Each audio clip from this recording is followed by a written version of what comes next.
Hello dear student, today I am going to explain chapter 9 keeping safe. Keeping safe, okay? Learning objectives, safety rules at home, safety rules at school, safety rules on the road, know the traffic signals. तो student इस video में मैं आपको first page को explain करूंगा, okay? ये first page next day आपको video बना के हम प्रोवाइड कर देंगे, ओके?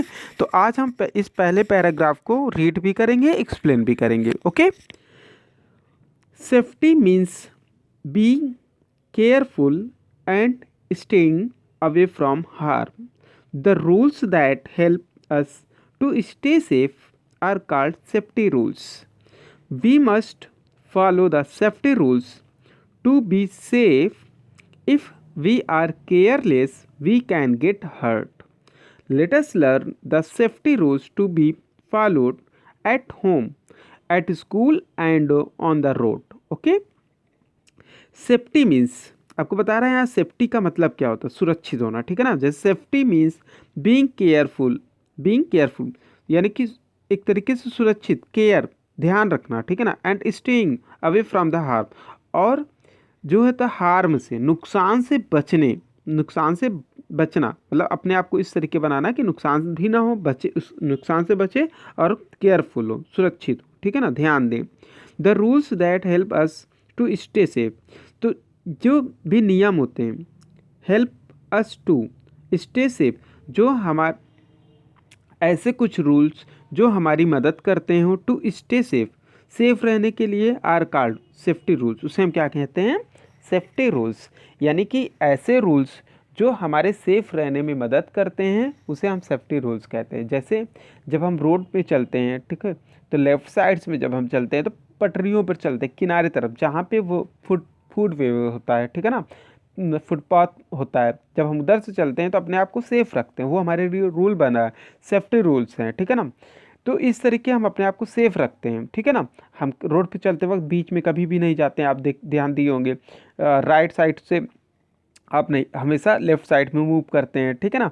तो इस तरीके हमारे लिए फुटपाथ भी बना होता है, जेब्रा क्रॉसिंग होता है रोड को क्रॉस करने के लिए. तो ये सब रूल्स, ये सब हमारी मदद करते हैं. किस लिए मदद करते हैं? वो हमको सेफ रखते हैं, ठीक है ना? तो इसलिए इन्हें हम क्या कहेंगे? Safety rules. सेकेंड पैराग्राफ में देखिए, वी मस्ट फॉलो, हमें फॉलो, उसका अनुसरण करना चाहिए. द सेफ्टी रूल्स, किसका? सेफ्टी रूल का. टू बी सेफ, हम अपने आप को सेफ रखने के लिए सेफ्टी रूल्स का अनुसरण करना चाहिए हमें, ठीक है ना? इफ़ वी आर केयरलेस, यदि हम केयरलेस होंगे, ठीक है, ध्यान नहीं देंगे, लापरवाह होंगे, वी कैन गेट हर्ट, तो हम अपने आप को हर्ट कर सकते हैं, नुकसान पहुंचा सकते हैं, ठीक है ना? Let us learn the safety rules. Let us learn, अब चलते हैं, हम सीखते हैं सेफ्टी रूल्स के बारे में. To be follow at home, ठीक है, जो हम अपने घरों में सेफ्टी रूल यूज करते हैं, ठीक है ना? एट स्कूल में यूज करते हैं. एंड ऑन द रोड, और जो सड़क पर हम लोग सेफ्टी रूल्स यूज करते हैं. अब आज आपको इससे रिलेटेड कुछ लाइंस जो इम्पॉर्टेंट सेफ्टी रूल्स हैं उसको एक्सप्लेन करेंगे. लेकिन आज की वीडियो में हम सेफ्टी रूल्स एट होम ही देखेंगे, ठीक है ना? बाकी हम एट स्कूल, ऑन रोड, ये सब हम आपको नेक्स्ट वीडियो में प्रोवाइड करेंगे. तो हम चलते हैं सेकेंड और मेन पैराग्राफ की तरफ. Safety rules at home. Do not, first time पहले मैं रीड करूंगा, आप भी मेरे साथ रीड करिएगा बुक लेकर, ठीक है ना? फिर उसके बाद मैं एक्सप्लेन करूंगा. Safety rules at home. Do not play with fire or matchsticks. Do not play with sharp things like knives, scissors, and blades. Do not play with electric switches or plugs. Do not play on the roof alone. Do not leave your toys scattered on the floor. Do not leave your toys scattered on the floor. First line, do not play with fire or matchstick. कभी भी fire means आग, और match stick, ठीक है ना, माचिस, ठीक है ना, उससे कभी भी नहीं खेलना चाहिए. पहली चीज़ याद रखिए, घर में अगर आप हैं तो कभी भी फायर या मैच स्टिक के साथ नहीं खेलना चाहिए, ठीक है? क्यों नहीं खेलना चाहिए आपको पता है? क्योंकि उससे आपके हाथ भी जल सकते हैं, घर में रखे हुए सामान जल सकते हैं, और तो और घर में आग भी लग सकता है. इसको ध्यान दीजिएगा, ठीक है ना। Do not play with fire और match sticks. Second point, do not play with sharp things like knife, scissor and blades. कभी भी शार्प थिंग्स से नहीं खेलना चाहिए, जैसे नाइफ्स हो गया, चाकू। जैसे कभी कभी बच्चे क्या होते हैं, चाकू को ले लेते हैं, उससे भी खेलते हैं, उसे खिलौना टॉयज समझ लेते हैं, और आप जानते हैं वो बिल्कुल शार्प होता है। अगर मान लीजिए आप चाकू को सही तरीके से नहीं पकड़े हैं और एक दूसरा बच्चा आ गया, वो खींचने लगा, तो उससे आपके हाथ भी कट सकते हैं, ठीक है। सीजर, कभी भी सीजर से, कैंची, उससे नहीं खेलना चाहिए, क्योंकि मान लीजिए वो आप लिया है अपने हाथ में और अगर आपके पैर में गिर गया तो चोट लग सकते हैं, ठीक है ना। आप कैंची को पकड़े हुए हैं, सीजर को, अगर वो दब गए तेज से अचानक, तो आपके फिंगर भी कट सकते हैं, ठीक है। ब्लेड से नहीं, ब्लेड तो बिल्कुल भी टच नहीं करना चाहिए। अगर आप ब्लेड देख लो तो किसी बड़े को बता दो कि यहाँ पे ब्लेड गिरा है, वो उठा के डस्टबिन में डाल देंगे, ठीक है ना।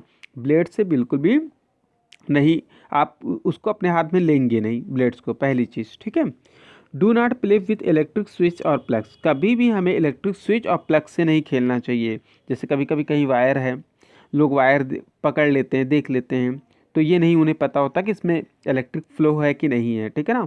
तो स्विच, कभी कभी लोग बच्चे क्या होते हैं कि बटन ऑन ऑफ करने लगते हैं, ठीक है, उन्हें ये नहीं जानकारी होती कि इसमें लाइट है कि नहीं है, करंट आ सकते हैं, नहीं हो सकते हैं, हाथ गीले वेट हैं तो भी दिक्कत हो सकती है, तो ये सब चीज़ों से दूर रहना चाहिए। Do not play on the roof alone. कभी भी छत पे अकेले भी नहीं खेलना चाहिए, ठीक है। Do not leave your toys scattered on the floor. और अपने खिलौनों को कभी भी इधर उधर फर्श पे नहीं फेंकना चाहिए, नहीं रखना चाहिए। कभी कभी क्या होते हैं, कोई टॉयज ऐसे होते हैं जो मूवमेंट वाले होते हैं। कोई मान लीजिए आ रहा हो और उसने देखा नहीं और उसके ऊपर पैर रख दिया, तो वो तो मूव हो जाएगा, चलने लगेगा, तो वो गिर सकता है, ठीक है ना। तो खिलौनों को भी इधर उधर कभी भी फर्श पे छोड़ना नहीं चाहिए, ठीक है। तो कुछ ऐसे सेफ्टी, ये सब क्या है, सेफ्टी रूल्स हैं। अगर ये सब हम सावधानी से बरतेंगे तो हम अपने आप को बचा भी सकते हैं, सेफ रख सकते हैं, ठीक है। तो ये जितने भी सेफ्टी रूल्स हमने बताया, ये घर के लिए, और घरों पे आप इससे कोई भी एक्टिविटीज़ जितने भी हैं उस तरीके के नहीं करेंगे, जिससे आपको हर्ट हो सकता है और आपके बॉडी को नुकसान पहुंचा सकता है या घर पे भी नुकसान हो सकता है, ठीक है ना। ओके, तो इसको आप फॉलो करिएगा। Okay, thank you.